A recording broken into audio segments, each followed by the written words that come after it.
अबू बकर सिद्दीक मैदान में निकले, बेटा काफिरों की तरफ से लड़ने आया है, सगा बेटा।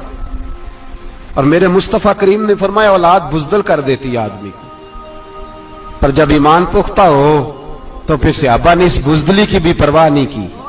सगा बेटा काफिर की जानिब से आया। हजरत अबू बकर सिद्दीक ने तलवार से हमला किया, बेटे ने ढाल आगे की। जब साहबजादे ने ढाल आगे की ना तो हजरत अबू बकर की तलवार लोहे की ढाल से टकराई, तलवार गिर गई।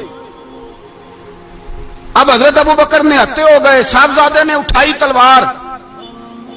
कहता जब मैं मारने लगा तो ख्याल आया घर तो मेरा उजड़ेगा ना, बाप तो मेरा ही है ना। साहबजादे कहते हैं मैं अबू बकर सिद्दीक को छोड़ के चला गया।